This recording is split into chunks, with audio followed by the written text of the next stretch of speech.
Oh my god. Alright, let's begin. I'm going to try to keep my hype on the low so I can articulate this, but I'm coming in really freaking hype. So hype, I don't even want to spend 2 days editing this. So you're going to be seeing my ugly mug, my unshaven scruffiness, so I can explain to you what has got me so goddamn excited for Zack Fair. I've been wondering and postulating and trying to craft a theory around what I think was happening with Zack, and why he's back.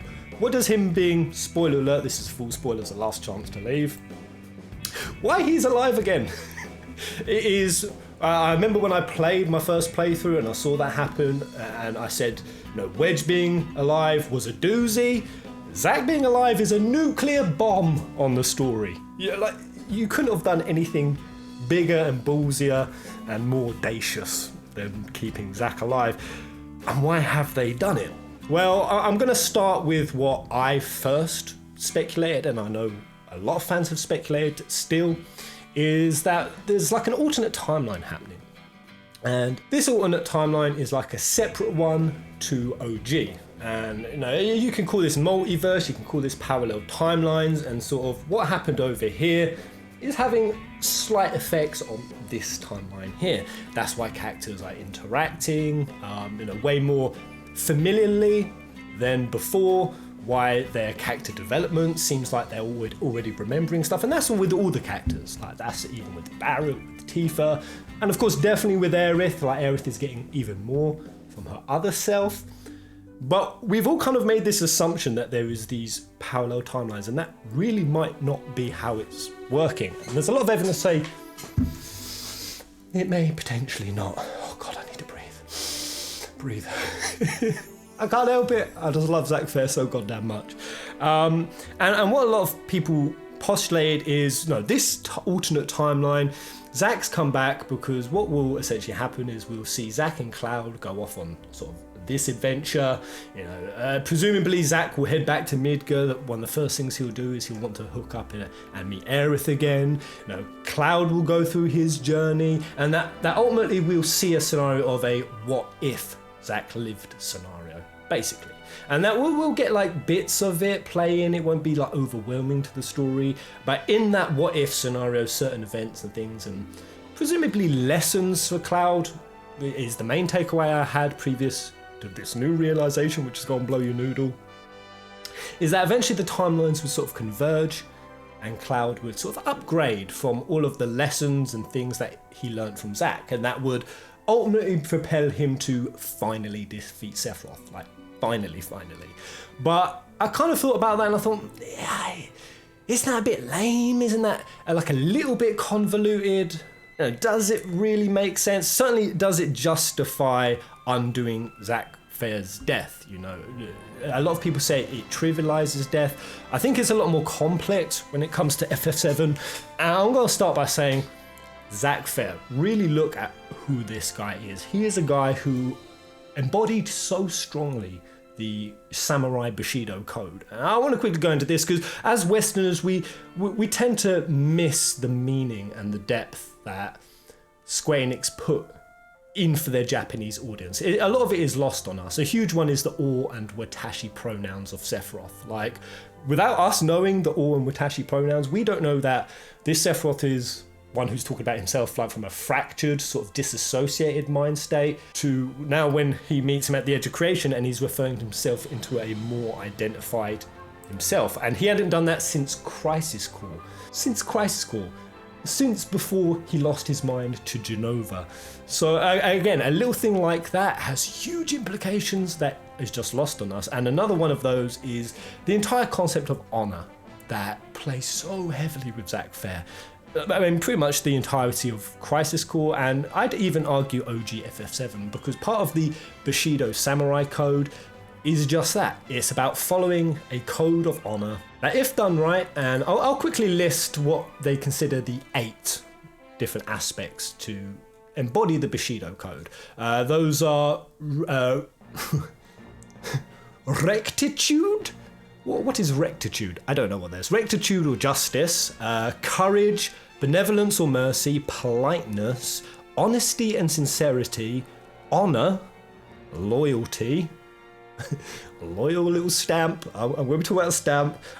Character and self-control. Now, the character and self-control is really curious because, while samurais were obviously lethal dudes, and some of them were warlords who shaped literally Japan's history through their actions, a huge part of it was also to be pacifists. There were a lot of samurai who they killed only when necessary, but the rest of the time, part of having mercy, I think there was even a quote I found, by choosing compassion over confrontation and benevolence over belligerence, he demonstrated ageless qualities of manliness. Part of a huge samurai code in the Bushido code is to accept death.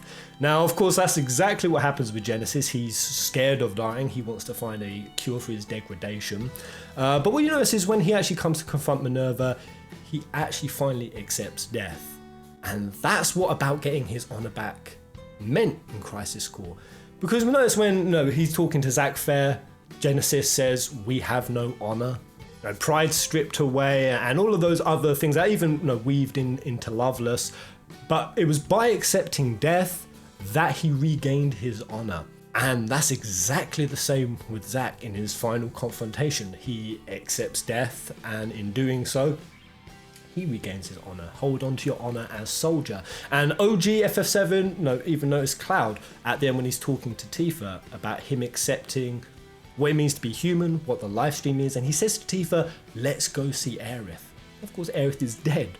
Cloud has accepted death. He's embodied the trait of a true samurai, and in doing so, can become what a lot of the Bushido code represented, which was to become guardians of sort. It was to become protectors. Sometimes that even meant betraying your masters. This was a huge thing about a lot of samurai who defected or betrayed their former leaders who they fought and killed for. If their masters lost their way, a samurai wasn't supposed to be a mindless swordsman who just obeyed orders. They were supposed to be more than that. And when we see characters like Genesis, Zack, and Cloud, turning on Shinra, turning on their old masters who they've seen the corrupt ways of, that's when they switch from being mindless sword-swinging goons to the guardians, the samurai guardians. And I believe that concept is weaved in to portraying to us that these three characters all become guardians of the planet. Big time. Minerva is Team Genesis up to be just that. That's why he returns at the end of Dirge Cerberus. We've got so much more to do. Zack Fair, that's why he's in the live stream, individualized. Like Zack retains himself in the live stream. That's really not normal. Most of the time you diffuse and you sort of just become a part of the whole. As spoken about in The Maiden Who Travels to the Planet, it's rare to retain your memory. In fact, Aerith had to work her butt off to retain herself, but Zack did. And I think that's why we see, say in Advent Children, the wolf that represents Zack, even when Cloud is down on his knees, like his count is out, the whole reason Cloud is able to get back up and beat Sephiroth is because Zack is there to give them a pep talk. And I'm not even seeing the scene, but I'm thinking about it. This freaking scene here, the Cloud smiles end with Zack and Aerith walking through the door of light. Oh, such a freaking emotional scene, man. That's what that really meant, that Zack and Aerith are guardians of the planet. Now, how this ties into what I want to talk about today, the concept that Zack was alive, prepare for it, the entire way through the remake. I'm not talking about he was just brought back at the end. I'm talking about the timeline is cyclical, and that any event that is changed essentially loops back on the same timeline, and that Zack can be alive right now in this timeline. I mean, like in part one that we were playing, and this has huge implications. So what's my evidence for this? Well, when we really look at the scene again, notice how we first switch into the scene. It's done from the perspective of Aerith. Only Aerith knows that Zack is alive. It zooms in on her, like each character gets a certain vision, and Square Enix were very careful in zooming up on the person's face who received the vision. The one who gets it of Zack is Aerith. And notice when it flashes back out, again it transitions through Aerith, meaning that the planet has only entrusted Aerith with this vision that Zack is still alive. And when we later see them cross paths, again, I've talked about the significance of water, how water allows you to communicate with someone across space and time. That's why it's raining in that scene, and that's why when they pass each other, they clock a little smile. And it's not just Aerith who's aware, it's also Zack. Now, one of the huge things that people would say is with this theory is if Zack was indeed alive at the part of the game, why wouldn't he go and see Aerith? Why would he not introduce himself to Avalanche? Why is he just not there? Well, for the same reason that Aerith has to play her certain game, because she's aware of the Whispers, she's aware of what she has to do, because again, she's a guardian of the planet. Zack is also aware. He's aware of Aerith, and he witnessed the event at Midgar. He witnessed the freaking plot ghosts dissolve. And in doing so, Zack, I would argue, is exactly the same as Aerith. Aerith slowly regained her memories that the planet entrusted to her so that she can play a certain role in this story. And what we have to remember is this whole thing happened because Sephiroth started manipulating the timeline.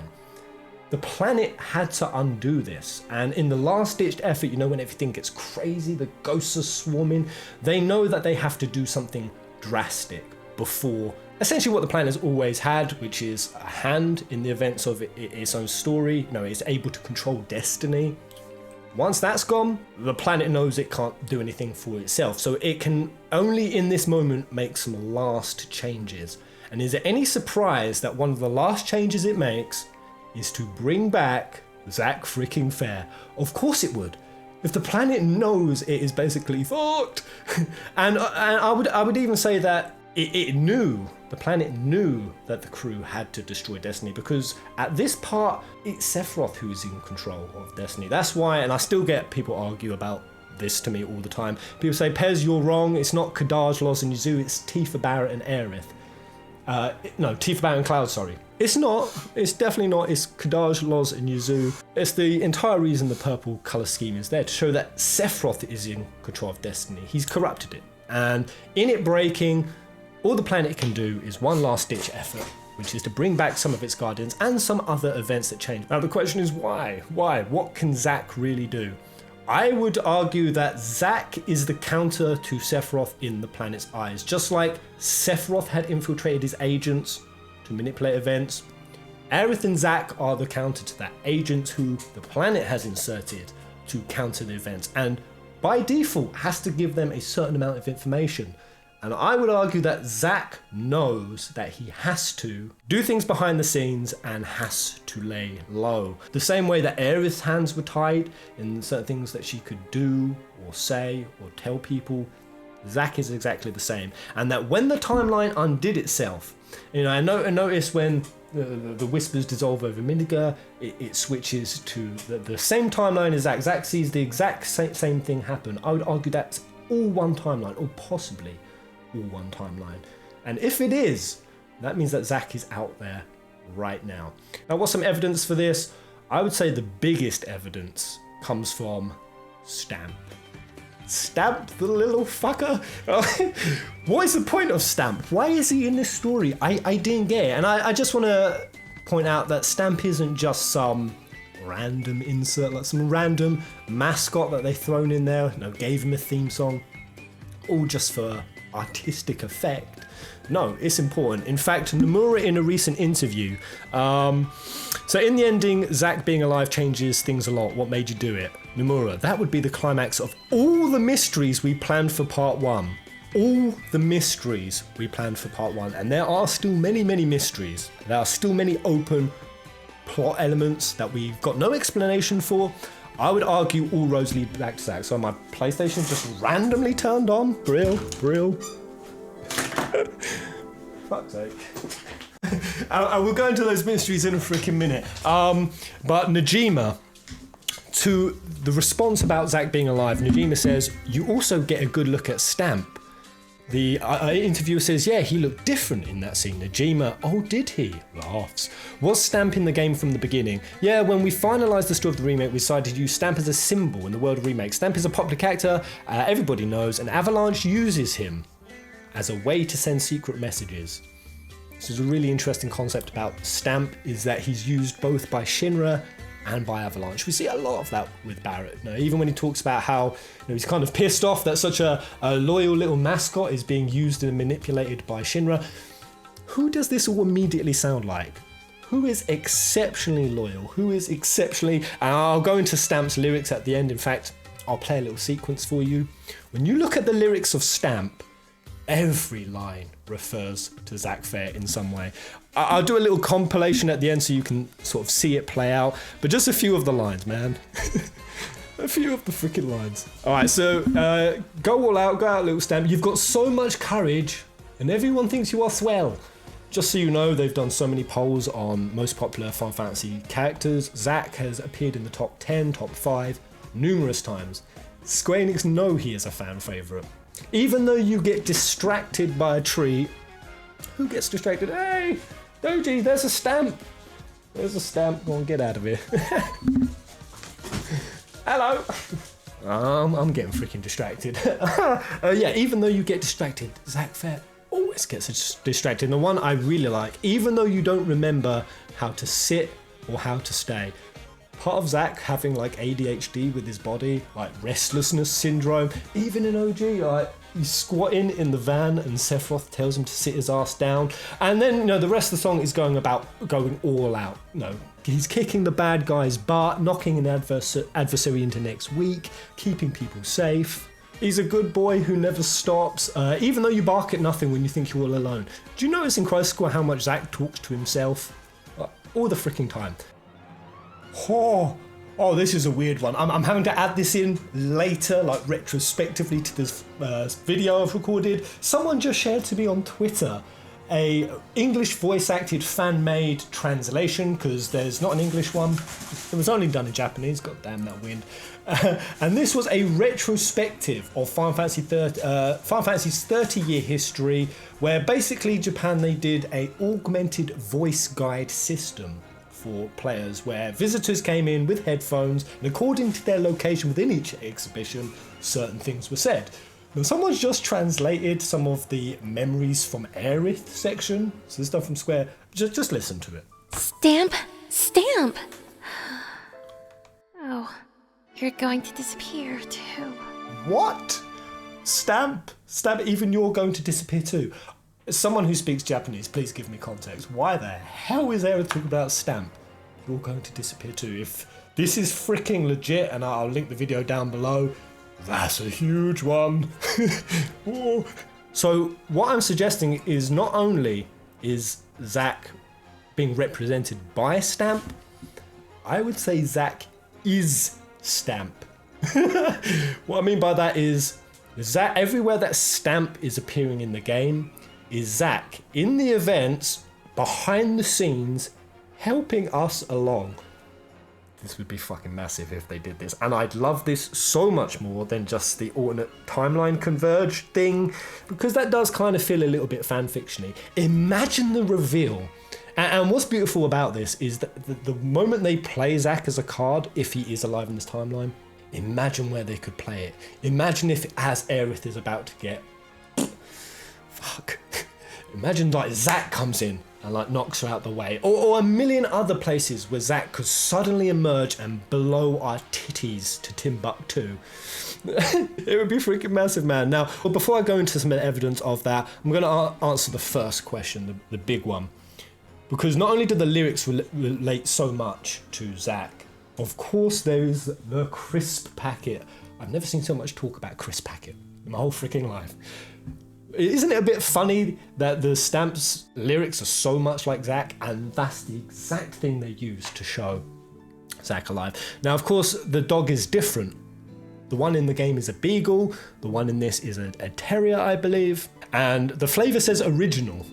Now, original, there's so many ways to interpret this, and honestly, this could be a mix of misdirection from Square, it could be a red herring, it could simply be talking about how things have now substantially changed from the original story, even from the story of part 1 as we know it, and there's a whole load of things that when we go back and we look at where the ghost might have intervened, there's even things like how Midgar was built, things like the VR machine, what did Shinra see through the VR machine, and that's where they might have like redirected their money to like different areas, like different divisions. Like there's things about, you know, Palmer getting more money, or Heidegger getting more military funding. No, there's even the argument that's why Pride and Joy, which, you know, it is a rip-off of Proud Claw, but it's not a rip-off, but we're seeing a prototype of Scarlet trying to create a weapon, one that is as powerful. Notice in Pride and Joy, the chest piece is missing where the red gem would be. Of course, she's trying to create the materia to basically create a planetary weapon. But we're seeing it so much earlier. We're seeing it in part 1. Why?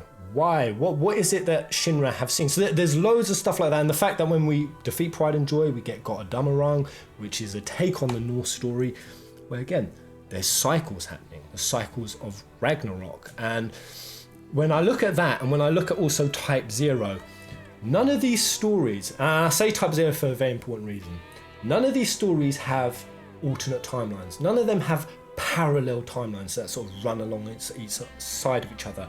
In Type 0, there's 2 characters, a little bit of spoilers for this. There's a character called Joker, and who was the other chick? Joker and someone else. I forget, I'll put the name. And anyway, what happened with these characters is they were in the timeline, the original timeline of Type 0. It played. And then what the story did is it wanted, or what the planet did, or the Foul Sea, is it wanted to change each cycle to try to bring about a different outcome. Same as what Sephiroth is trying to do, and he's trying to bring about a different outcome of the story, but so too is the planet. And what it did is it basically extracted these 2 players and kept them on the sidelines. So it kept them in the knowing of what happened, but they didn't play into the story, even though they had before, like Zack. And they essentially used these 2 characters to sort of guide things from behind the scenes, guide the characters. And Rem and Makina actually replaced them in the story. Now, why does that kind of relate to 7 Remake? Well, when we go to that deep ground, underground spot, we fight a Type 0 behemoth. One of the whispers is called Rubrum. And this underground lab area, why was this in the game? In fact, if all mysteries are related to Stamp, and Stamp is related to Zack, and I'll just say, remember what Zack was always called in Crisis Core? He was called the puppy, the pup. That was like his moniker, that was his nickname, and that was then in the Crisis Core story. Of course, Zack has now matured. He's been in the life stream. He's become a guardian. What does a pup become when it grows up? It becomes a freaking doggy. It becomes a dogo. But Zack being alive again. Now, imagine he's coming into the story and it just answers so many of the mysteries that were there. So I'm going to just reel through these because I don't want this video to be too long. Wedge. Why was Wedge able to survive this? Well, when we look at these scenes, it's coming right down on top of his head. How does Wedge suddenly get into the deep ground laboratory area? How will we ever know? And the same with Biggs. Biggs is alive at the end of the remake, but I'm sorry, that motherfucker was dead on the pillar when that thing came down. How could he possibly survive? Unless the Whispers carried him off. But all of that sort of sucks, like the Whispers carried Wedge to deep ground. All of that sucks.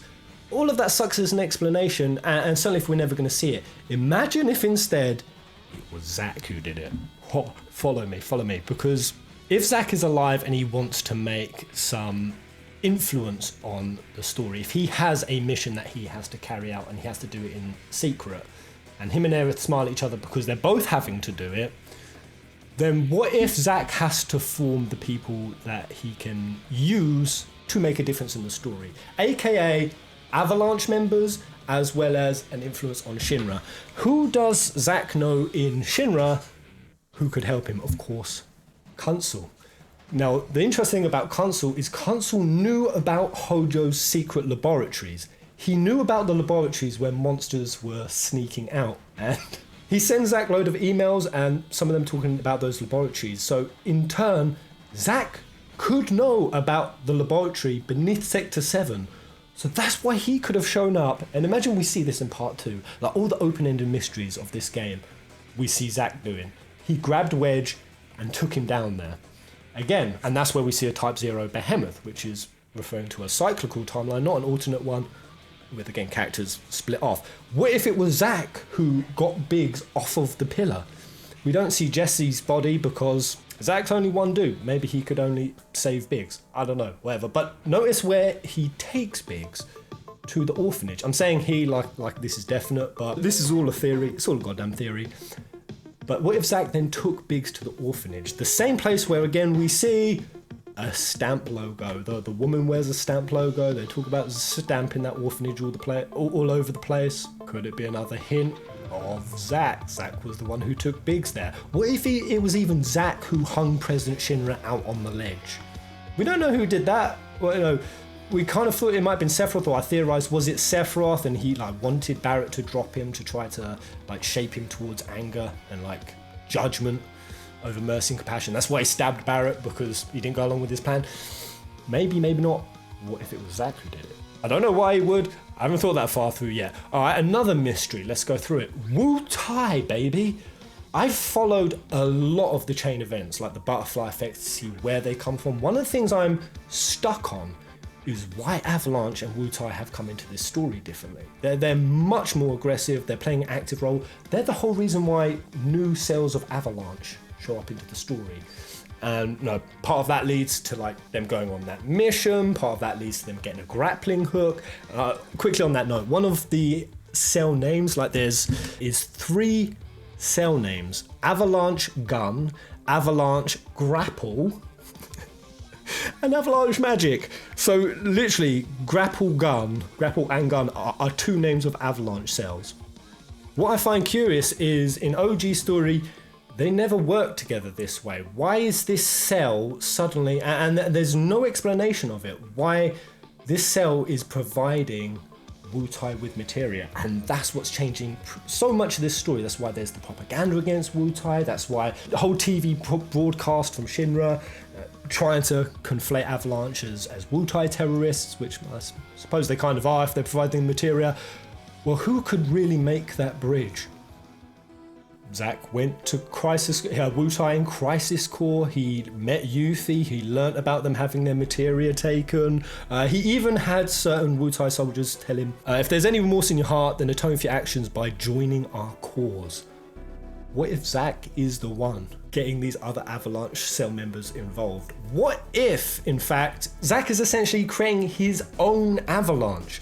That's why he saved Zack, that's Biggs, and that's why he saved Wedge. What if even in the tunnels? Because one of the really weird scenes, we had like each date scene at Aerith's house. Tifa was a really powerful one. Aerith was a super powerful one. Make sure you don't fall in love with me, it ain't real. But Barret's was a really weird one. Barret just suddenly starts talking about these random Avalanche members that we've never heard of. We've never heard of them. One's called Finn. Finn is the one who is the art guy. He's the one who leaves the stamp paintings everywhere. Now, how does Barret describe Finn? A lazy little punk. What I'm wondering is Zack the one leaving the stamp logos? Is Zack the one who is guiding them? And even if Zack isn't Finn, which I think it could be, but even if he's not, what if Zack is the one who's got Finn involved in the story? And the other 2 I'll quickly go through, because we never heard of these characters before, and Barret's just mentioning them randomly. Another one is Al, and he says he's really good at getting codes, like codes for the Shinra building. Like, it's almost uncanny. But he's also a flirt who tried to give a flower to Tifa. And Barret makes a mention that he thinks it might be strange that flower might have actually come from Aerith's house. Hello. Well, the getting codes thing I can really see like coming from Rufus or Mayor Domino. Both of those sort of side with Avalanche and feed them information. But the whole thing about getting a flower, what if, again, Zack is working with these 3 characters, Nelly, Al, and Finn? Who else would know about Aerith's house? Who else would suggest that dirty, flirty little trick? And then Nelly is another one mentioned. And Nelly gets on really well with Tifa. What Barret mentions is really weird is that she looks so much like Tifa, to the point where it's like they're almost sisters. And then he says something like, oh no, they couldn't be, or something like that. What if when Zack comes back to Midgar, he sees a woman he thinks is Tifa, approaches her, and that's how he ends up meeting Nelly and she gets involved in the story. Maybe Zack and Tifa know each other. Is that why there's this weird reference to a Nelly who looks like Tifa? Maybe Zack mistook her, then befriended her, and is now using her for his cause. Oh my god, this would be amazing. I think if they played it this way. It would, man. It'd be freaking juicy, and like they could play it and play it and play it. And answer all of those mysteries. And what I even think is quite supportive of it is Consul was more loyal to Zack than he was to Shinra. Now, I've always wondered, like, after Zack died, Consul definitely would have heard about it. Would Consul remain at Shinra after his best bud was taken out? Consul was already kind of at the end of his tether. I don't believe he would. So when Cloud meets those random soldiers and they reference that Consul is still there, and this is months after Zack has died, why would he still be there? Maybe Consul knows Zack is alive, Zack has approached him, and he's keeping Consul in Soldier to get information for them. I don't know, man. There's something about Stamp, the way that his image is used in the game, the places that it appear, it correlates quite strongly to the changes that happen in the game. I mean, even Nomura, and this is probably one of the biggest giveaways, Nomura's response to that Stamp interview, he said, I actually was in charge of the design of the Stamp Avalanche uses. I normally wouldn't go this far.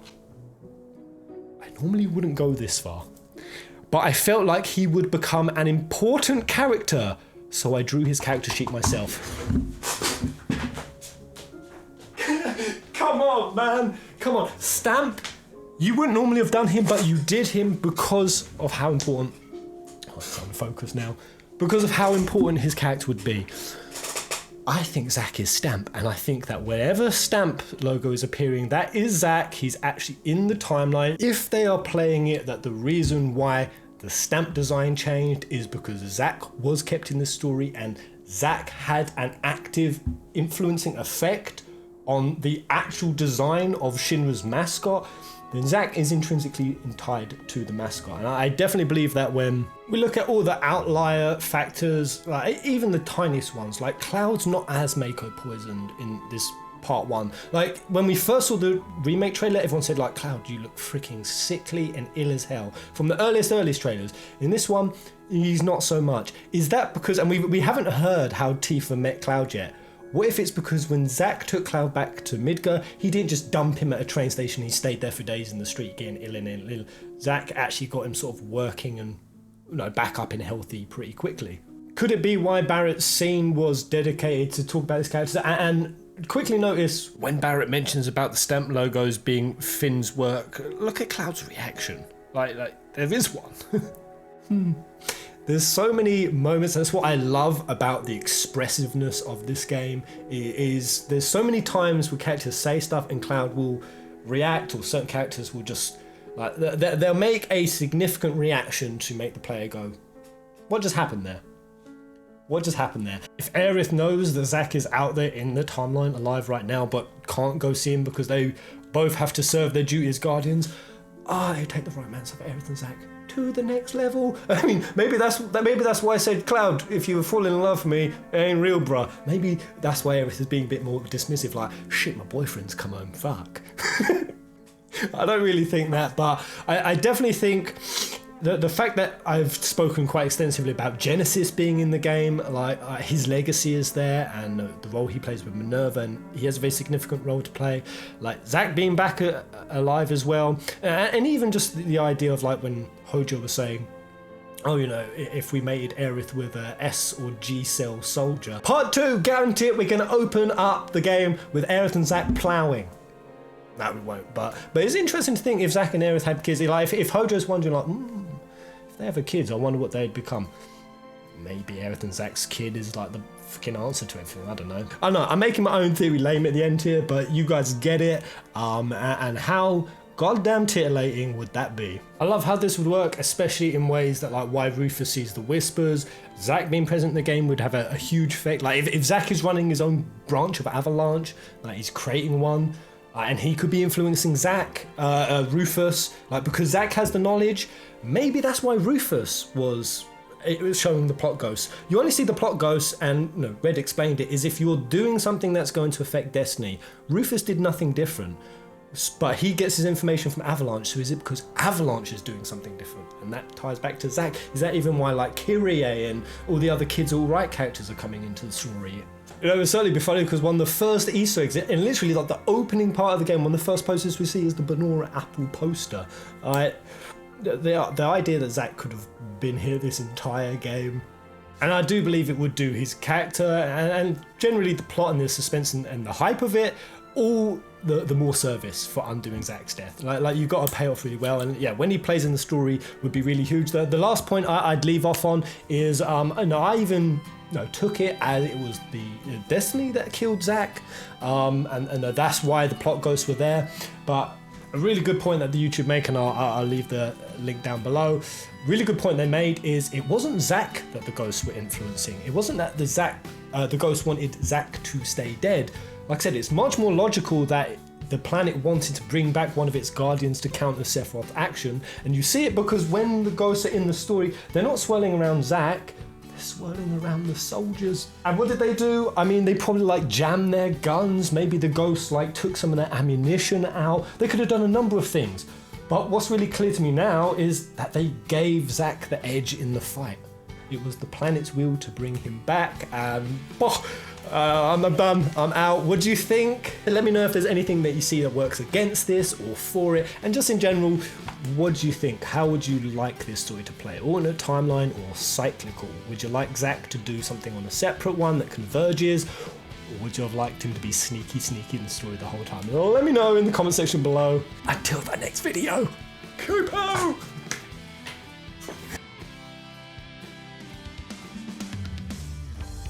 Oh goddamn, really quick insert before I play the little tuney thing. This, a predominantly black, darker coloured doge carrying a light carrier doge. That's injured. I'm out. Fucking hell.